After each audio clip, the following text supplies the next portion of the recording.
Pero kung bago ka pa lang sa aking channel, paki-like, share, and click the subscribe button and the notification bell para lagi kayong updated sa mga parating ko pang uploads.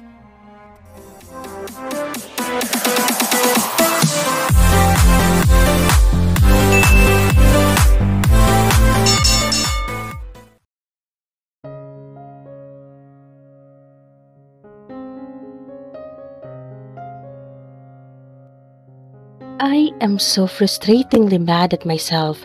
Nakakahiya ang ginagawa ko with Carla. Dali-dali ako nagbihis para sundan ko sila.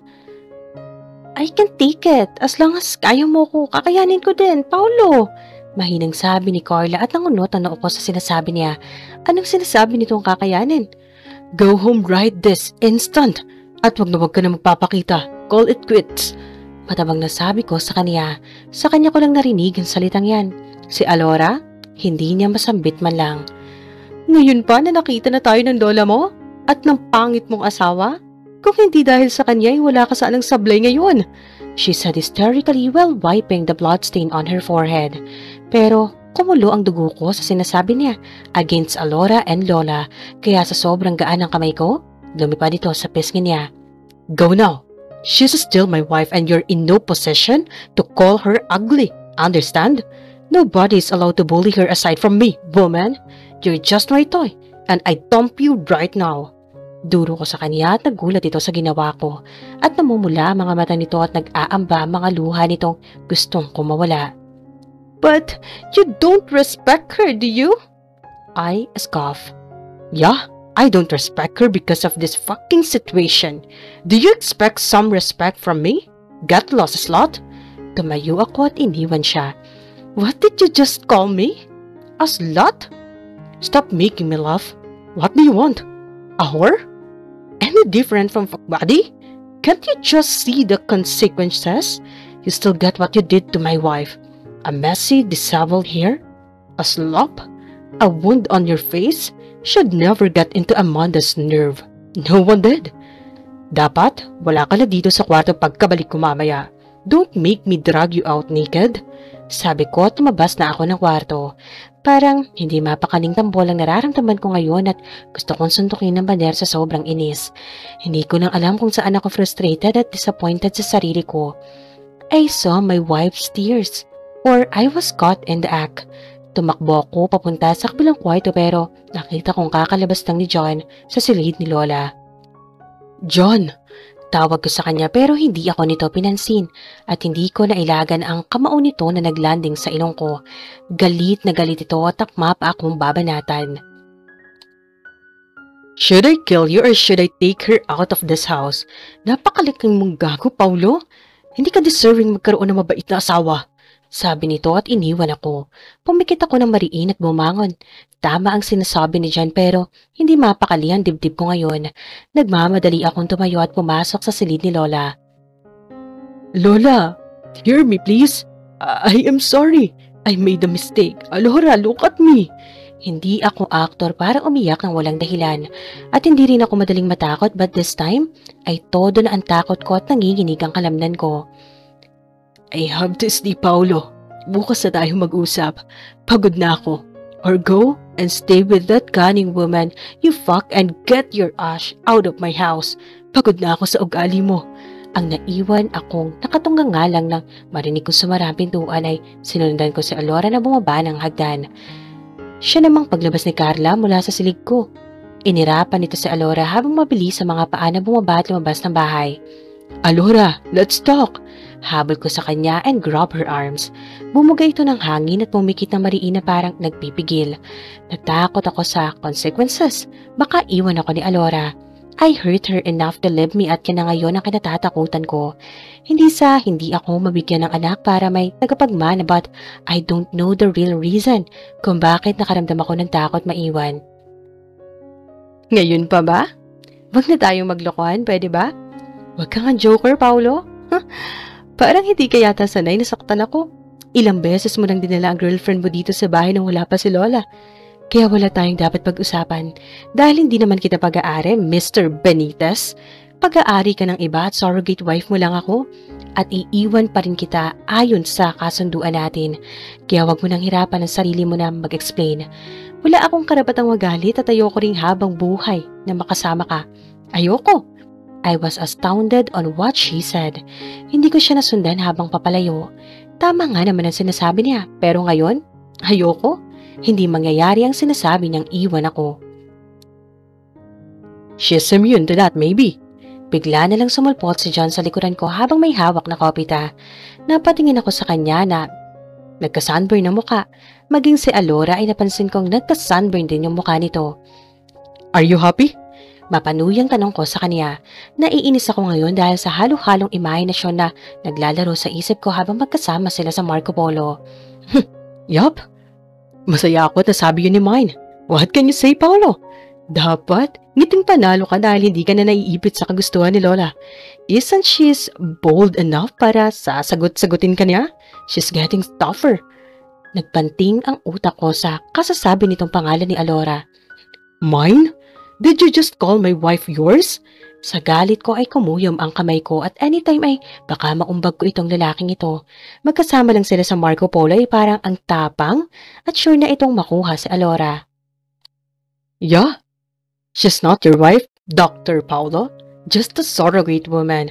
At ako lang ang lalaking tanggap ko ang pagkatao niya. So, she's mine. Ayaw mo pa rin ba? Ang damot mo naman masyado. Hindi na ako nagdalawang isip ay sinuntok ko siya at dali-dalaw kong inibabawa na nakahiga niyang katawan at kwinalyuhan. I gritted my teeth in outrage. No way! There is no way na makukuha niya ang asawa ko. Nope. Our marriage will. Whether you like it or not, you can do nothing here. Take what's mine at talagang ako pa maghahanda para ipakrimate kitang gago ka. Yeah, understand that? Stop messing with me. John, dahil hindi mo alam ang takbo ng utak ko, the door is open, so get yourself out in this house. Bulong ko sa kanya, tumayo ako. Tumayo din ito at pinagpag ang damit. Okay, I should get going. Diba at pinapalayas ka ni Lola at sumama sa malandi mong girlfriend? Bakit hindi na lang ikaw ang lumabas, Doc? Isipin mo na lang. Simula ngayon, ako na ang magiging karibal mo sa tinatawag mong asawa. I am pretty sure. This time, nakapag-desisyon na siyang hindi ipagpatuloy ang surrogacy na kinakailangan ni Lola. Hindi mo naman alam ang pinag-usapan nung nasa Marco Polo kami dahil busy ka sa kakasaya para sa sarili mo. Huwag kang madamat na ibigay din sa Alora. Ibigay sa kanya ang kaligayahan na nararapat din sa kanya. Kesa puro kriminalidad ang pinag-iisip mo. You're supposed to save lives, not to kill, doctor. At iniwan ako kaya napasuntok ako sa hangin sa sobrang galit ko. Mapapatay ko talagang ito si John kung magtatangka itong mang-agaw sa asawa ko. Hindi niya kailangang humingi ng tawad sa mga bagay na intensyon at palaging ginagawa para lang saktan ang damdamin ko. Kung hihingi siya ng paumanhin, edi sana, ipinakita niya. Pero huli na, ayoko na. Walang mabuting idudulot ang nararamdaman kong ito. Sa isip ni Alora. Paniguradong tuwang-tuwa na si Paolo ngayon dahil alam na niya ang desisyon ni Lola na malaya na sila ng babae niya at masasabi ko nang wala akong pakialam sa kanilang dalawa. Gusto kong pigilan ang luha na walang kapaguran sa kalalabas sa mata ko. Hindi pa pala ubos ang luhang ito? Masyado lang akong nandidiri sa kanilang dalawa. Nakakapagod ng umiyak para sa isang peking asawa. Ilang beses na naglalaro sa isip ko ang panggagago sa akin ni Paolo at yung babaeng yun. Hinayaan ko lang dahil hindi niya naman kagustuhan na magkaroon ng instant na asawa, lalo na at galing sa lansangan.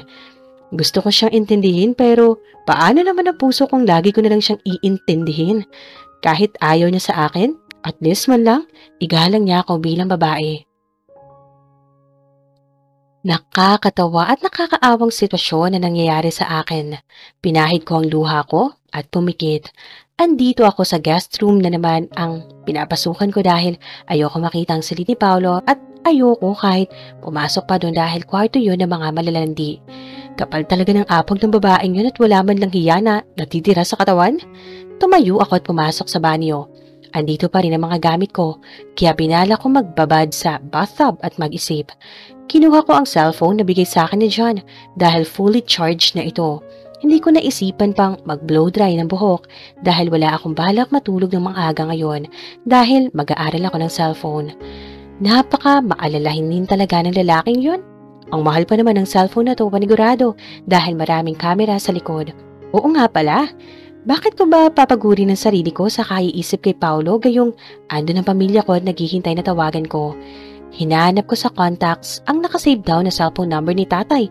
Malay ko ba? Nakaisip pala si John na hanapin ang number ni tatay at ang pagkaroon ni tatay ng bagong cellphone ay itatanong ko na lang. Ilang ring lang, sumagot na si tatay sa kabilang linya. Oh, hello, sino po ito?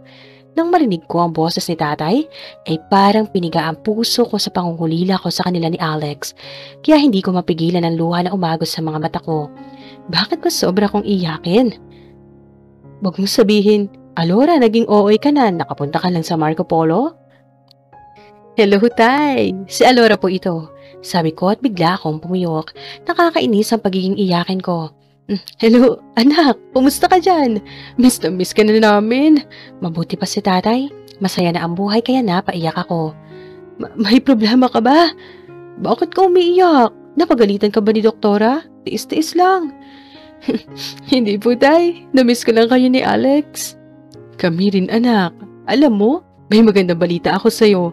Mag-aaral na si Alex ngayong pasukan. Masayang sabi ni tatay sa kabilang linya kaya pinahid ko ang luha at napangiti dahil sa magandang balita. Ganun ho ba? Ako rin po tay, may maganda din akong balita. Nagkita po kami ng kalaro ko noon sa atin. Si John, naalala niyo po? Yung kalaro ko na si John Sampiton? Hindi ko mapigilan ang saya na nararamdaman ko. Talaga? Oo naman. Naalala ko yung batang yun nung...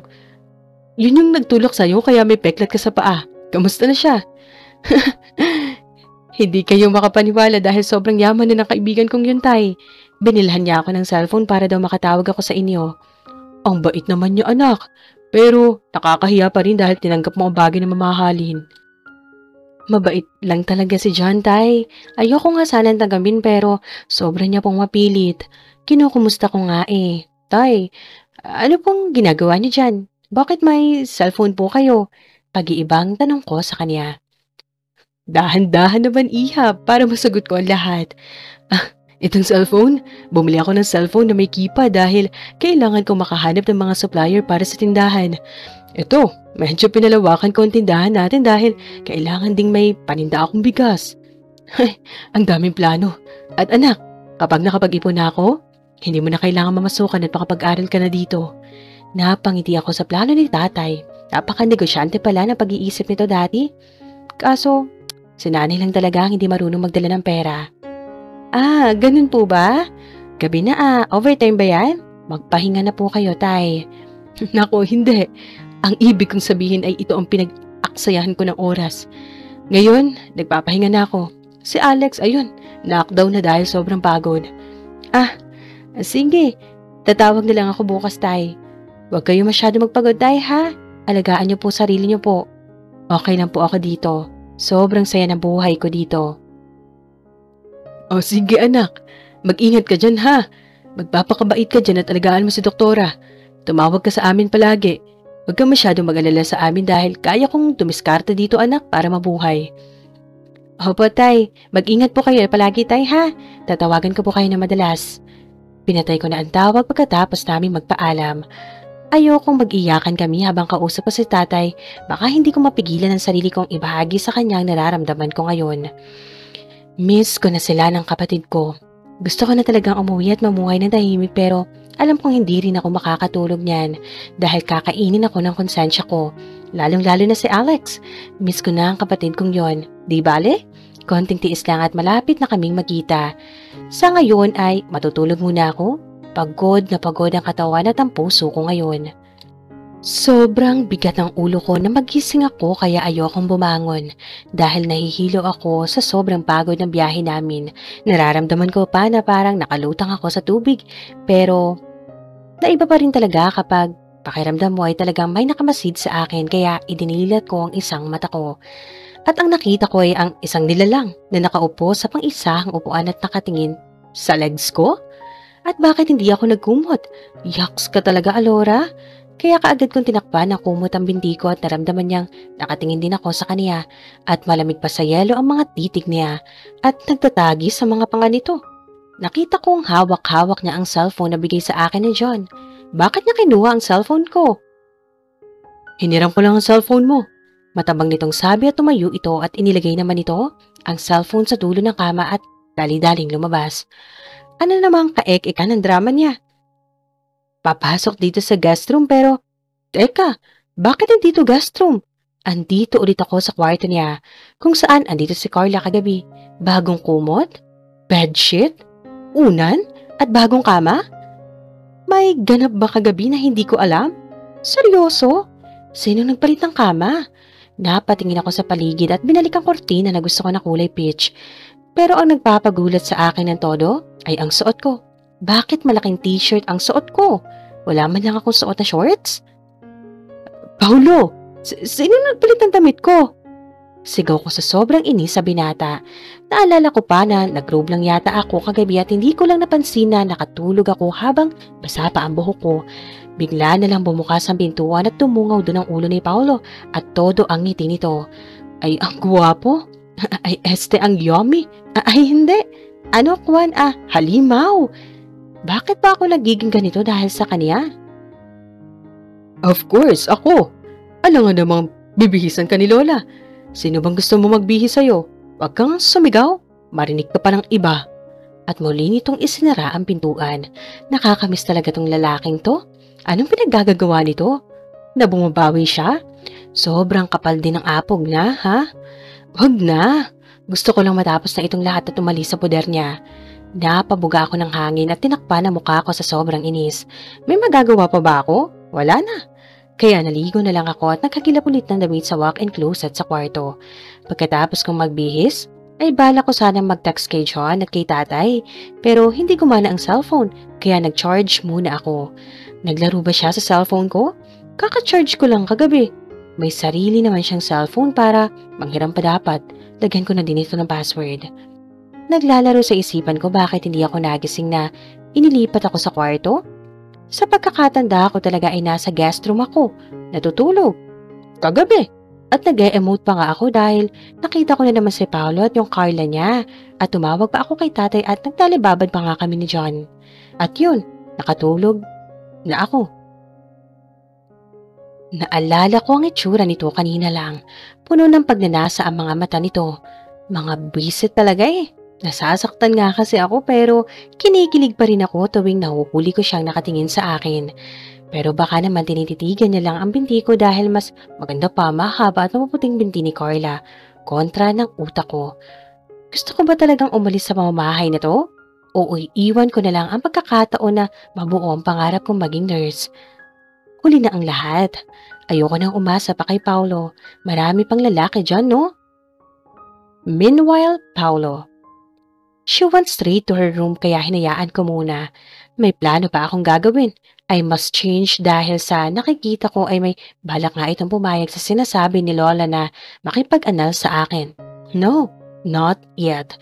Dali-dali akong pumunta sa kusina at naabutan ko pa mga kasambahay sa kusinang naglilinis. Kayong lahat, if you're not busy, clean my room, get rid of everything in there, change the bed too. I want it cleaned after an hour. Sabi ko at nagkarera sila papunta sa kwarto na may dalang malalaking itim na mga supot. Lumapit ako sa pintuan sa guest room at narinig ko si Alora na may kausap. Umangat ang kilay ko. May cellphone ba siya? Binilhan siya kagad ni Lola? Idiniin ko ang tenga ko sa pintuan para marinig ko kung sinong kausap nito ngayong gabi. Sige. Tatawag na lang ako bukas, tay. Huwag kayo masyado magpagod, tay, ha? Alagaan niyo po ang sarili niyo. Okay lang po ako dito. Sobrang saya ng buhay ko dito. Opo, tay. Mag-ingat po kayo palagi, tay. Tatawagan ko po kayo na madalas, tay. She sniffed. Napabuga ako ng hangin at pumikit ng mariin. Sobra akong nakonsensya dahil sa kasinungalingang sinasabi niya sa ama niya. Naalala ko ang ama niya na walang kamalay-malay sa buhay na pinapasukan ng nag-iisang anak na babae nito, kaya napahilamos ako ng mukha at bumalik sa sala. What the heck have you done to her, Paulo? Sabi ko sa sarili ko at napatingin sa pintuan ng guest room. Bumalik ako sa silid ko at tinignan ang mga gamit na tinutupi ng mga kasambahay.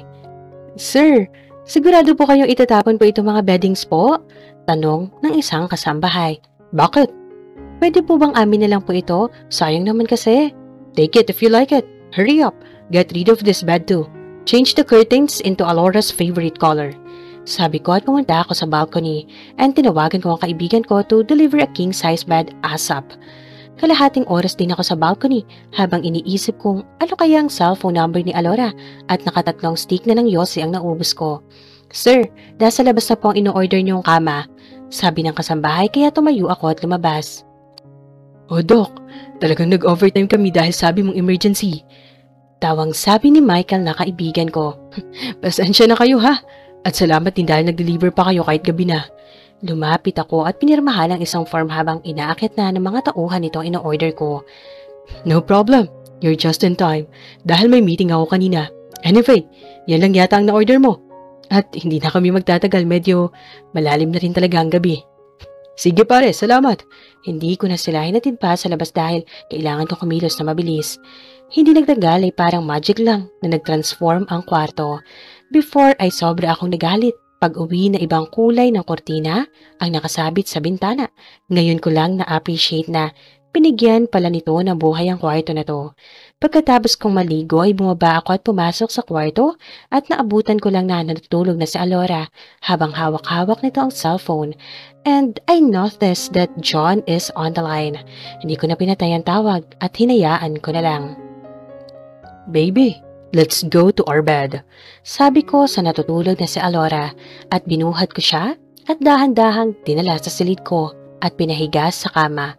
Ni hindi pa rin ito natinag habang binihisan ko na rin ang damit ko. Baka magkasakit pa ito sa suot nitong napakadelikado. I am so sorry if I kept on hurting you. I promise, aalagaan kita, huwag ka lang mawala sa buhay ko. Isang beses lang ako dapat makasal at ikaw na yun. Sabi ko.